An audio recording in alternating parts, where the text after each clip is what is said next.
El título de esta charla es Rotos. Y después se va a dar cuenta por qué este título. Vamos a leer el pasaje y luego entonces entramos en el detalle. Dice así que después Jesús regresó a Jerusalén para la celebración de uno de los días sagrados de los judíos. Dentro de la ciudad, cerca de la Puerta de las Ovejas, se encontraba el estanque de Betesda, que tenía 5 pórticos cubiertos. Vamos a detenernos un segundito allí.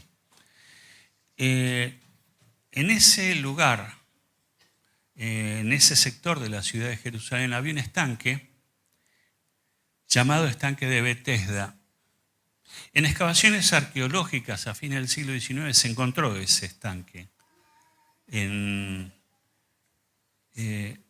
excavaciones lograron dar con ese estanque. Y es muy singular el hecho de que lo que relata Juan tuvo un parecido, una consonancia con lo que los arqueólogos encontraron. Había 2 piletones en Betesda, en ese sector. Y esos 2 piletones, en tiempos de Jesús, tenían agua donde allí se juntaban los enfermos. Un poco la tradición decía que podían ser aguas curativas, como nosotros tenemos termales, por ejemplo, en nuestro país, y la gente va y de pronto para determinadas afecciones de la piel, reuma, además, les hace bien. También había un relato paralelo que decía que de vez en cuando bajaba un ángel, batía el agua y el primer enfermo que se metía en el agua era sano. Parte tal vez del folclore de aquel tiempo que decía esto. Ustedes se van a dar cuenta que yo lo estoy poniendo en este estado porque no todas las versiones tienen el versículo bíblico del descenso del ángel. Por eso que en los originales no está ese detalle, pero en otras versiones sí da ese detalle del descenso del ángel que batía el agua. Y ahora sí vamos a continuar entonces con la lectura donde la dejamos recién. Una multitud de enfermos, ciegos, cojos, paralíticos, estaban tendidos en los pórticos, o sea, en los alrededores del estanque. Siguiente. Uno de ellos era un hombre que hacía 38 años que estaba enfermo. Preste atención a este detalle. Dice primero, muchos enfermos, distintas afecciones, distintas patologías, pero había uno. Y observe o preste atención a la antigüedad de la enfermedad de este hombre. Dice 38 años que estaba enfermo. 38 años no nos dice el pasaje, pero es presumible que esos 38 años los pasó en ese lugar esperando su oportunidad. Siguiente. Cuando Jesús lo vio y supo que hacía tanto que padecía la enfermedad, le preguntó, ¿te gustaría recuperar la salud? Yo les decía hace un rato que normalmente los enfermos venían al encuentro de Jesús. ¿Se acuerdan del ciego Bartimeo? Los gritos, Jesús, hijo de David, ten misericordia de mí. O sea, los enfermos, los ciegos, los mudos, los leprosos, venían a Jesús para ser sanados. Pero aquí el camino es inverso, es Jesús quien va a este enfermo que durante 38 años venía padeciendo parálisis de sus miembros inferiores. ¿Te gustaría recuperar la salud? Siguiente. Es que no puedo, Señor, contestó el enfermo, porque no tengo a nadie que me meta en el estanque cuando se agita el agua. Siempre alguien llega antes que yo. Siguiente.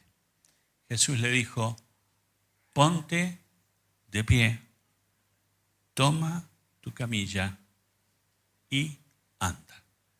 Hasta aquí nomás el relato bíblico. Como ustedes vieron, ya fuimos subrayando algunos detalles diferenciales del operar de Jesús, del obrar de Jesús para con este hombre. Yo quisiera hoy compartir con ustedes 4 observaciones que tengo sobre este pasaje. 4 detalles que para mí fueron singulares y deseo compartirlo con ustedes. El primer detalle en el versículo 3 habla del estanque, ese en el cual los enfermos se reunían y esperaban que fueran sanados. O sea, ese estanque de alguna manera se ha convertido en un lugar de reunión, en un lugar de encuentro de gente con determinadas características. Y a mi mente vino inmediatamente que no es el único caso. En el Antiguo Testamento, y aquellos que reciben los versículos de comentario de en la semana, en uno de esos comentarios hablé acerca de la cueva de Adulam. La cueva de Adulam era un lugar en épocas del rey David que se juntaban una determinada cantidad de gente. Vamos a leerlo. Se encuentra en 1 Samuel, capítulo 22, versículos 1 y 2. Dice, entonces David salió de Gat y escapó a la cueva de Adulam. Al poco tiempo sus hermanos y demás parientes se unieron a él allí. Siguiente. Luego comenzaron a llegar otros. Y fíjense el detalle, hombres que tenían problemas o que estaban endeudados o que simplemente estaban descontentos. Y David llegó a ser el capitán de unos 400 hombres. Otra vez, un lugar que reunía determinada categoría de gente, a determinadas características de gente. La cueva de Adulam era un lugar donde se reunían los afligidos, los amargados y los insatisfechos en la vida. En otra de las versiones dice los endeudados. Así que allí estaban esa gente que tenían un común denominador, que tenían, digamos, algo en común y eran sus historias de vida, sus pasados. Y en Betesda, sus enfermedades. ¿Y con qué se nos parece entonces tanto Adulam como Betesda? ¿Saben con qué se parece? Con la iglesia. Con nuestra iglesia. Porque los que estamos aquí en esta mañana, no estamos aquí porque somos una pinturita de personas. No estamos aquí porque somos exitosos de la vida. No estamos aquí porque de pronto todo nos va bien. Yo creo que si nos hicieran hacer un ejercicio en esta mañana, nos dan lápiz y papel y nos dijeran, a ver, escribí tu historia, yo creo que nos asombraríamos de las historias que escribiríamos en el papel. Yo creo que nos asombraríamos no solo de lo que yo mismo estoy tratando de recordar en este momento, que pasó conmigo, que me pasó a mí, que tiene que ver con mi vida, que tiene que ver con mi historia, que tiene que ver con mi pasado. Y entonces por eso Adulam y Betesda es la iglesia de hoy. Y estamos aquí no por ninguna de las características sobresalientes. Estamos aquí porque somos personas con necesidad. Estamos aquí porque somos personas que en un momento dado nos hemos dado cuenta que así no podíamos seguir. Estamos aquí porque nos hemos dado cuenta que si Dios no intervenía en nuestras vidas, nuestra vida no tenía futuro ni tenía sentido. Es que algo nos pasó. Es que algo nos ocurrió. Es que algo nos marcó. Y entonces, a partir de tener un encuentro con el Señor y de venir a la casa de Dios y reunirnos juntos, que no solamente para cantar, no solamente porque ofrendamos, no solamente porque tenemos las viandas los días sábados, no solamente porque hay encuentro de mujeres o de vez en cuando de hombres o de jóvenes o de adolescentes, sino que hay algo mucho mayor. Y es que un día nos dimos cuenta que necesitábamos a Dios. Y eso nos hizo parientes. Y usted puede decir, ¿parientes? Pero yo acá no tengo ningún pariente. Yo puedo decirle que sí, que hay un parentesco, porque somos hijos e hijas de Dios. Por lo tanto, somos hermanos. Y esto no es un invento, es lo que la palabra de Dios nos dice. Llegamos a ser hermanos en Cristo. Y el parentesco espiritual a veces es más fuerte que los parentescos y los lazos de sangre. Yo no sé la experiencia de algunos de ustedes, pero sí puedo hablar de la mía. En los momentos que tuve necesidad, yo pude contar con muchos de ustedes a mi lado. Porque en los momentos que estuve en crisis, conté con un abrazo, conté con una mano que se apoyó en mi hombro. Porque en los momentos de llanto alguien vino y lloró conmigo. Eso es la iglesia de Jesucristo. Eso es la cueva de Adulán actual. Es el estanque de Betesda nuestro.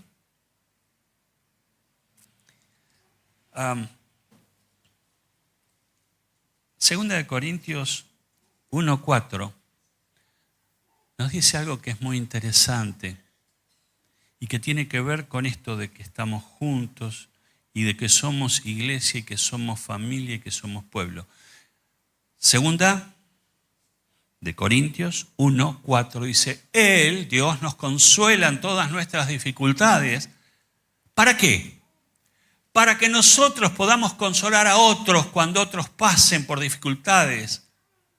Podremos ofrecerles el mismo consuelo que Dios nos ha dado a nosotros. ¿Sabe cuál es la gracia mayor que podemos tener? Que hemos pasado por el valle de sombra y de muerte. Dios nos sostuvo, Dios estuvo con nosotros a nuestro lado. Dios nos acompañó, los hermanos nos acompañaron y esto nos califica para ayudar a otros que tienen necesidad.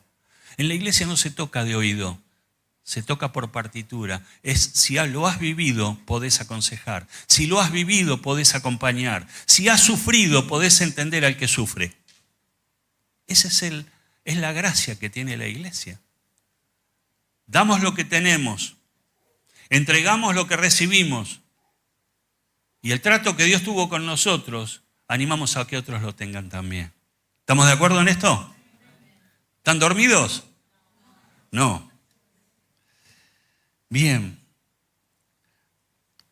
Los seres humanos tendemos a asociarnos con los parecidos. Y entonces por eso unos son de Boca, otros son de River, por eso unos van a pescar, otros hacen deporte y se nuclean con la gente que más o menos comparte sus hábitos, comparte sus gustos, comparte sus deseos. Lo que nos une a nosotros es una historia de vida, lo que nos une a nosotros es haber tenido un encuentro con Jesucristo. Amén. Bien, esta fue la primera idea que surge del pasaje del estanque de Betesda y también yendo al pasado más atrás todavía a la cueva de Adulán. La segunda idea de este pasaje, no es menor el detalle del padecimiento de este hombre. No es menor. ¿Cuánto estuvo? ¿Cuánto? 38 días. Media vida. Media vida paralítico, media vida seguramente en el mismo estanque. Media vida esperando que algo le ocurra.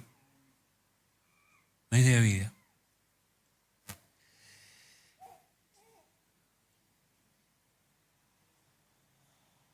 El tiempo hace que las cosas se vuelvan crónicas. El tiempo hace que muchas veces nos vayamos acostumbrando a vivir como vivimos. Y de ahí surge la famosa frase, cuando te preguntan, ¿cómo estás? Mal, pero acostumbrado. ¿La escuchó? Mal, pero acostumbrado. No es, mire, esa expresión es vulgar, pero no la deseche, porque relata una verdad, revela una verdad.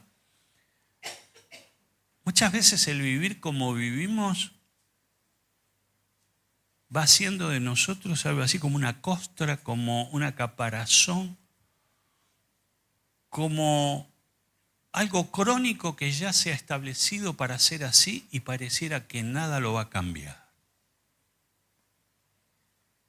En aquel hombre era parálisis de sus miembros inferiores. No sé si de uno o de los dos, no lo dice el relato, pero era paralítico, por lo menos de uno de sus miembros inferiores. 38 años viviendo así. ¿Cuántos años hace que estás viviendo igual? ¿Cuál es tu parálisis? Yo creo, y cuando entré a la iglesia, todos los vi caminar sobre sus dos piernas, sobre sus dos pies. Significa que ninguno de ustedes tiene parálisis real. Pero hay otras parálisis de las cuales padecemos y no tienen que ver con nuestros miembros ni inferiores, superiores, sino tienen que ver con muchas veces cosas del corazón, cosas del interior. ¿En qué área sos paralítico? ¿En qué área estás postrado? Y la pregunta del millón, ¿cuántos años hace que estás postrado así?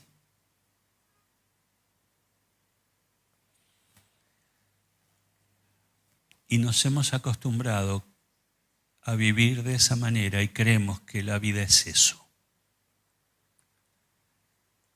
Y creemos que eso es lo normal. Hemos naturalizado lo anormal. Nos hemos acostumbrado a vivir mal.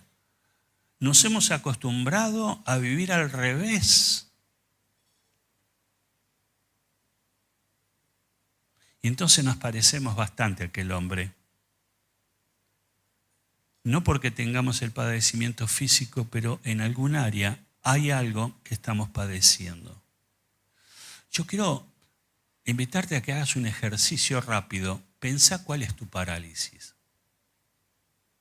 Pensá qué es lo que te tiene detenido y que siempre repitiendo la misma historia y siempre estando en el mismo lugar.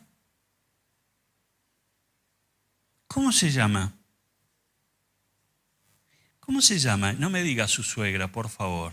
Es un chiste remanido. O a lo mejor sí.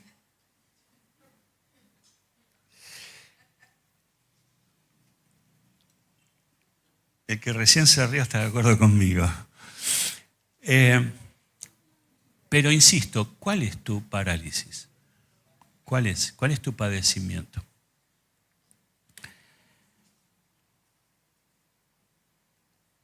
Nos acostumbramos a vivir mal.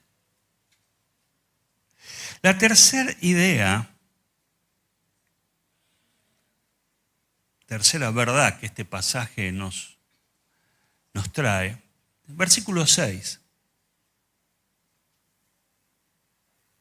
Es la pregunta que Jesús le hace. ¿Querés ser sano? ¿Querés ser sano? ¿Sabe que esta pregunta, esto sí, Jesús lo repite en varias oportunidades de encuentro con gente especialmente enferma? Al ciego le preguntó lo mismo. Ahora, yo me pregunto, y siempre me he preguntado, pero Jesús no veía que alguien estaba ciego, no vio a Bartimeo que Bartimeo era un ciego, que era un mendigo, que estaba siempre en el mismo lugar por causa de su impedimento físico. No veía sus ojos velados, no veía que miraba perdido. Usted pensaría como cualquier persona normal, decir, pero el sentido común indica que alguien se da cuenta cuando otro es ciego, no solamente nosotros soy por el bastón blanco. Sin embargo, Jesús reitera la misma pregunta siempre. ¿Querés ser sano? ¿Y por qué Jesús lo pregunta? Porque Jesús no solamente se enfrenta a la ceguera o a la parálisis, se enfrenta a algo mucho peor, que es el endurecimiento del corazón, que es la haber perdido la facultad de decir lo que necesito, de reconocer lo que tengo, de admitir lo que vivo. ¿Quieres ser sano? Esa es la pregunta del millón. ¿Y sabe por qué para mí es admirable esta pregunta? Porque Jesús, que es Dios, respeta el libre albedrío con el que nos formó. Significa que Jesús te va a hacer a vos la misma pregunta que le hizo al paralítico, que le hizo al ciego. Porque si vos no querés, Él no lo va a hacer. Si vos no querés, Él no te va a violar. Él va a respetar a rajatabla tu decisión aunque esté equivocada. Aunque esté errada. Va a respetar la capacidad de la libertad que Él te entregó para elegir. Y a menos que vos lo admitas, a menos que vos lo pidas, a menos que vos le digas, Él no lo hará.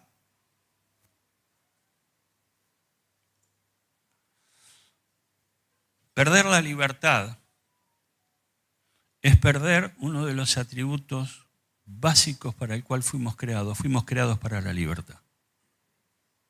Fuimos creados para la libertad.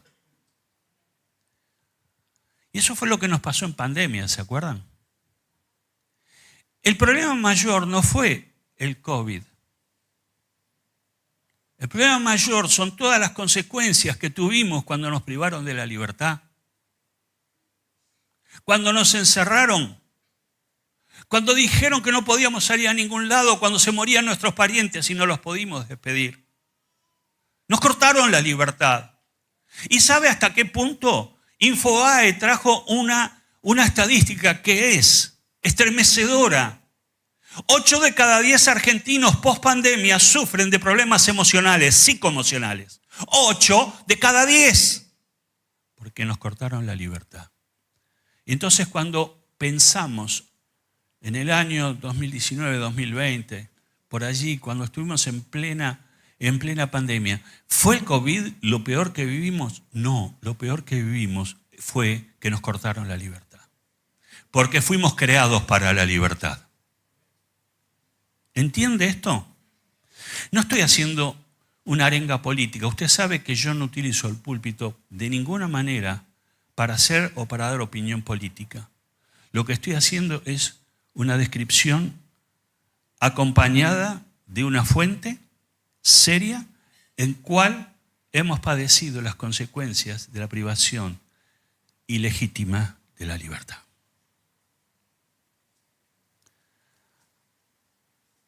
Fuimos creados para la libertad. Por eso el Señor te va a volver a preguntar 1 y 100 veces, ¿qué quieres que te haga? ¿Para qué me llamás? ¿Por qué estás orando a mí? ¿Cuál es tu necesidad? Él espera que la puedas decir, balbucear, que la puedas declarar. Desde ya traemos una enseñanza a nuestra vida. No, yo no oro porque Dios sabe lo que yo vivo o siento. No es que no lo sepa, claro que lo sabe, pero espera que se lo digas. Espera que se lo digas, espera que lo declares, porque cuando vos declarás, admitís. ¿Entiende esto? Y si yo no admito, no hay ni perdón, ni restauración, ni hay libertad. Entonces, ¿qué quieres que te haga? Y la última enseñanza, el versículo 7, es absolutamente notable. Por favor, pongamos en pantalla el versículo 7 de Juan 5. Yo creo que lo leamos con detenimiento porque esto que vamos a leer viene a posterior de que Jesús le dice, ¿qué quieres que te haga? ¿Cuál era la respuesta que esperaría o que se debiera dar a la pregunta formulada: ¿qué quieres que te haga? La respuesta debiera ser: Señor, quiero caminar. Pero observe lo que el hombre dice: es que no puedo, Señor, contestó el enfermo, porque no tengo a nadie que me meta en el estanque cuando se agita el agua. Siempre alguien llega antes que yo. Él no le dice, él no responde la pregunta de Jesús. Él le hace el relato de su frustración. Él expone su quebranto, él expone lo que siente en ese momento. Y lo que está diciéndole es: Señor, yo siempre llegué tarde en la vida. Lo que buscó este hombre era y necesitaba encontrar culpables a su alrededor. Otros llegan antes que yo. Yo, Señor, se cortó justamente la cola cuando me tocaba a mí. Se cerró la puerta del banco justo cuando me tocaba entrar a mí.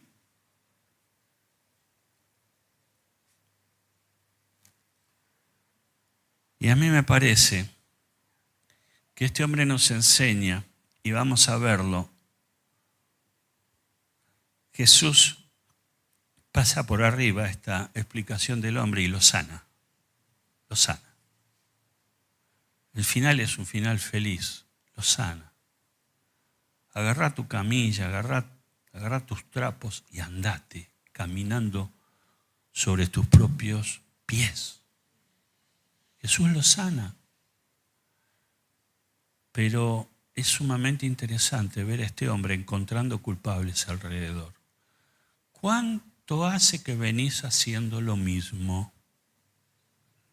¿Cuánto hace que venís echando la culpa a todo el mundo que te rodea? ¿Cuánto hace que venís diciendo que no sos feliz porque otros te lo impiden?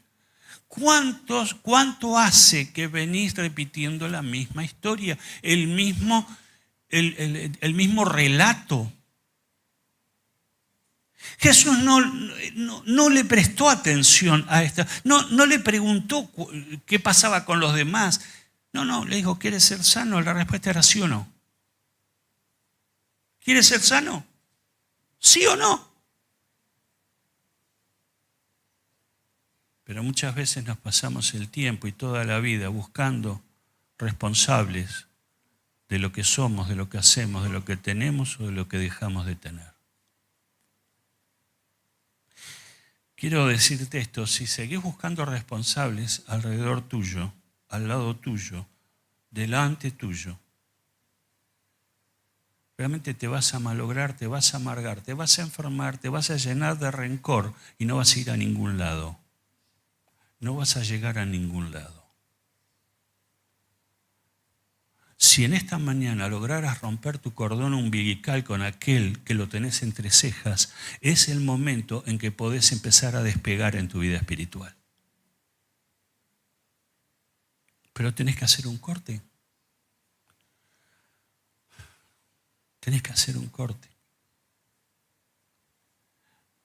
Mucha de la gente, muchos de los delincuentes, era porque mi padre era alcohólico, porque mi madre era prostituta, porque en mi casa me pegaban. Sí, es verdad, puede haber sido de la historia más triste, pero hay un momento en que uno tiene que despegar entre la historia vivida y la historia que quiere vivir.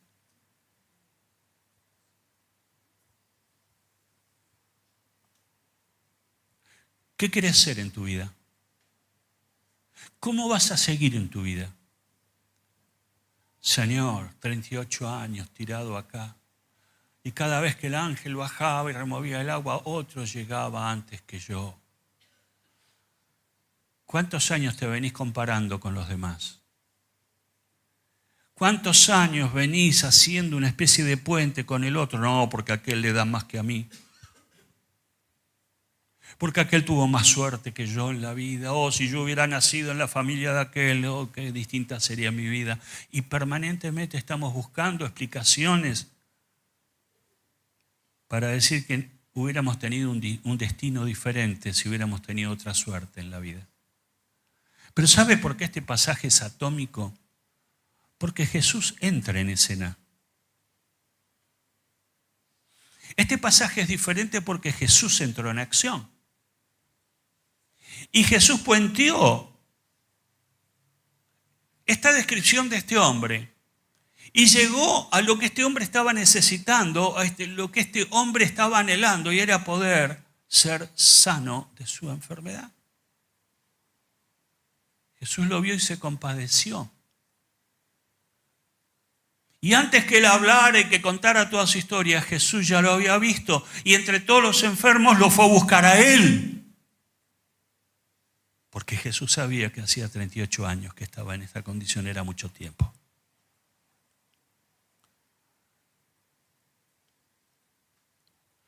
Y entonces, los culpables no están alrededor tuyo. Pueden haberte defraudado, engañado, traicionado, pero en tu mano está la decisión de despegarte de ese estado, poder levantarte con la ayuda del Señor, que te va a ayudar y te va a acompañar para que justamente llegues a un estado superlativo de vida, porque es el estado que Él soñó para tu vida. Lo que hoy vivís no es el sueño de Dios. El sueño de Dios es que seas verdaderamente libre. Por eso, Juan 10:10 nos dice, como epílogo de esta charla, el propósito del ladrón es robar, matar y destruir. Esto es con respecto a Satanás.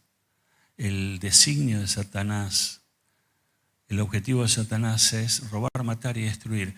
Pero mi propósito, Jesús dice esto, pero mi propósito es darles una vida plena y no los escucho. Esta es para vos. Este es el tipo de vida que Dios te quiere entregar, Dios te quiere regalar, Dios te quiere ofrecer. Y no tenés que pagar nada, porque es por gracia. Porque es por misericordia. De tal manera Dios amó a este mundo que dio a su único Hijo para que todo aquel que en Él cree no se pierda, sino que tenga vida eterna. Entonces, claro, la iglesia es un lugar para los rotos. Y sin vergüenza lo digo, esta iglesia es un lugar para mí, para vos, donde juntos podemos buscar la presencia y la gloria de Dios en nuestras vidas, quien restaura, quien levanta, quien sana, quien vuelve las cosas al estado original. Y yo quiero animarte en esta mañana a que puedas creer y a que puedas tomar lo que el Señor te quiere dar. Una vida abundante. Una vida abundante. Vivir este tiempo fuera de la cueva de Adulán, fuera del estanque de Betesda, fuera de la iglesia, es un tiempo muy peligroso. Me atrevo a decirte algo que es un parecer mío. No te va a dar el cuerpo, no te van a dar las fuerzas para sobreponerte a la tremenda adversidad que se viene. Solo si te refugias en la cueva de Adulán, en el estanque de Betesda, y te sentás hombro a hombro con tu hermano, con tu hermana, decís, mira, juntos vamos a resistir porque el Señor va a estar con nosotros. Juntos vamos a resistir. Todo lo puedo en Cristo que me fortalece. Todo lo puedo en Cristo que me fortalece. Mira el contenido completo en nuestro canal de YouTube.